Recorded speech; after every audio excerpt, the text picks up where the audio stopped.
It's no secret that the Fallout fanbase has been more divided than ever.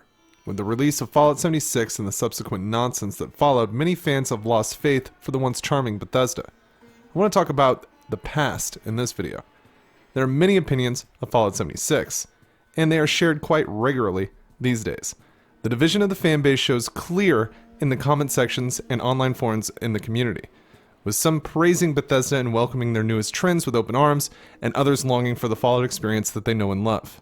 I used to be with it, but then they changed what it was. Now what I'm with isn't it, and what's it seems weird and scary to me. When Bethesda first picked up the IP and began working on Fallout 3, there was a mixed reaction as well, with many toting that it would be Oblivion with guns, this being a reference to the popular Elder Scrolls series that Bethesda had become known for, while others were optimistic that Bethesda could pull this now dead franchise out of the grave and produce a game that people would love as much as the classic. The strange thing is, both are true. Fallout 3 is often cited as just being Oblivion with guns, while it is also credited as being the major turning point in the series, exposing Fallout to an entirely new audience and thrusting it into the mainstream. One thing no one can argue is how successful Fallout 3 was. It's estimated by the time of this recording that Fallout 3 has sold close to 13 million copies worldwide. Those sales seem to jump during the hype train for Fallout 4, in some cases by 1,000%. The hype train for Fallout 4 was all too real, with Fallout references flooding mainstream television and products. It would finally seem that Fallout was getting the attention the fans of the series knew it deserved. Oh, that sounds like the end of civilization. Yeah. Well, have a good one, Charlie. But why? Why were so many people excited about a new Fallout? Many fans, like myself, had followed the series since the 1990s and looked forward to a new entry. Even more fans of the Bethesda games were excited about a new entry. But Fallout 4 would also bring in a thieves' ransom of new fans being exposed to the Fallout series for the first time. Fans of previous games are the ones who should take responsibility for the hype train reaching such speeds, and who could blame them. Fallout was heading in a terrific direction, but there was one variable that the people were overlooking at the time, and that was Obsidian, and their most recent take of Fallout, New Vegas.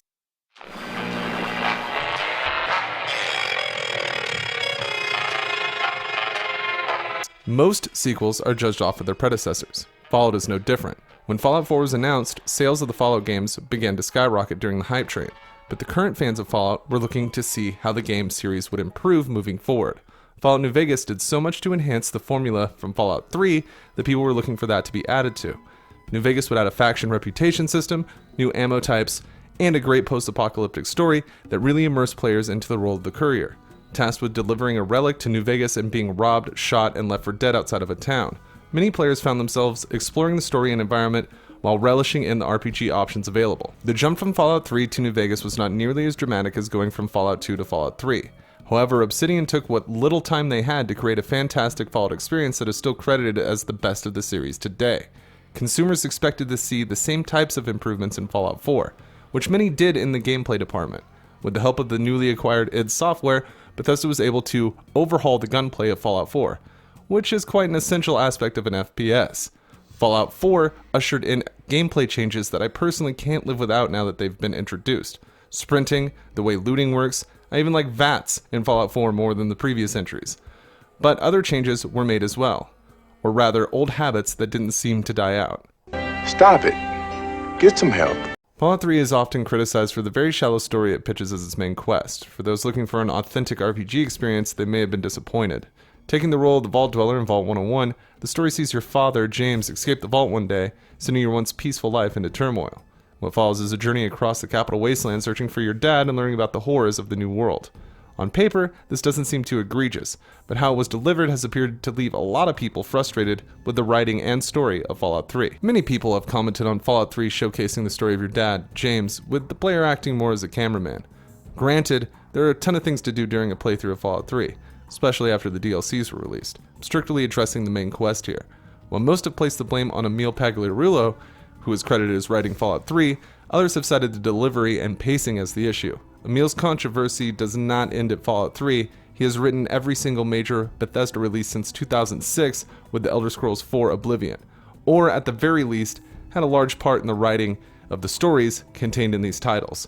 Emil is chastised often as being a juvenile writer with basic instincts, with people going as far to say that he only holds a position because of his longtime friendship with studio director Todd Howard.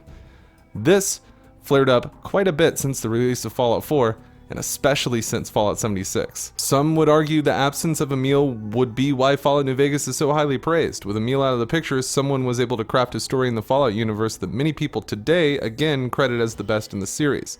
The hostility doesn't stop at the fans when it comes to Bethesda-made Fallout games and the black sheep of the family New Vegas, as an incident that took place around New Vegas' release would expose more problems coming from Bethesda and perhaps start to show their true colors moving forward.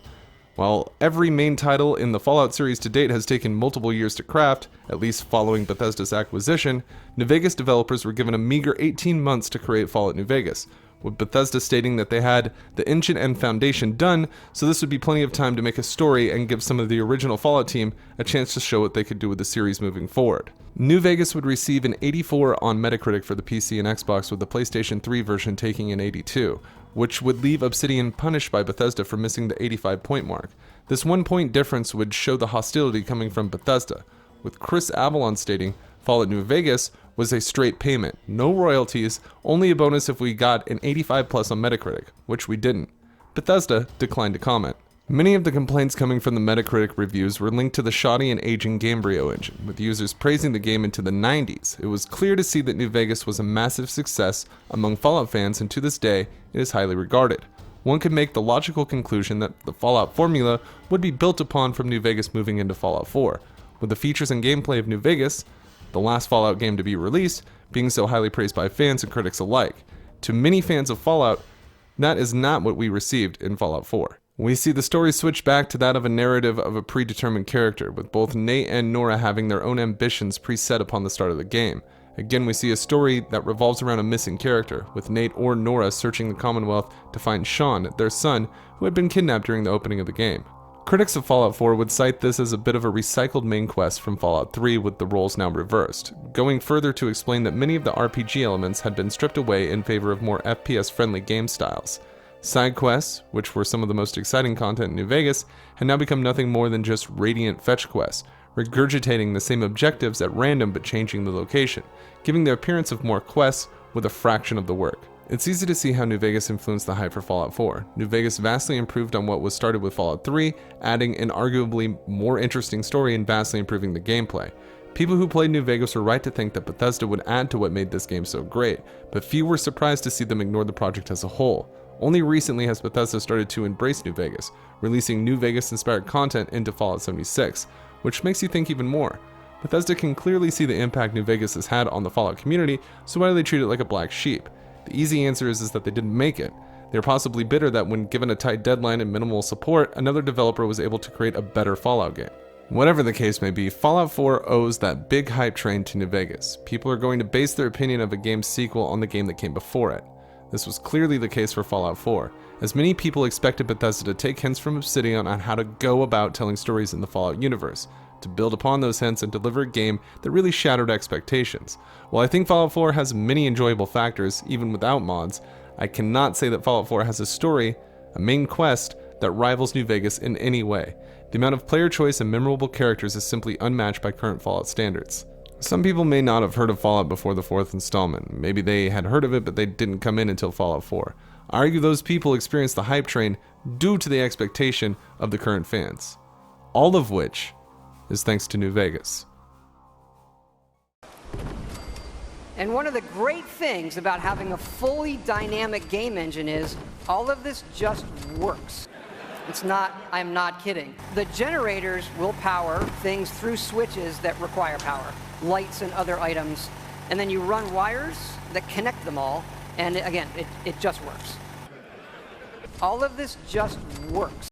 Thanks for checking out my New Vegas fangirl video. If you liked what you saw, consider leaving a thumbs up on the video as it helps out the channel a lot. Subscribing does too. I want to thank my patrons and YouTube channel members for their continued support, and I want to give a special thanks to my biggest supporters, Kim Jong-un, Popo Hum, your typical redneck, and Fire Flare. Thank you so much for the support, and if you want to see your name in these credits, and maybe even get a shout out, take a look at the Patreon and YouTube channel membership links below. Thanks again, I will catch you on the next one. It has been Mantis. Bitch. No one asked that. I gotta testify. Come up in the spot looking extra fly. For the day you die, you gon' touch the sky. You gon' touch the sky, baby girl. Testify. Come up in the spot looking extra fly. For the day you die, you gon' touch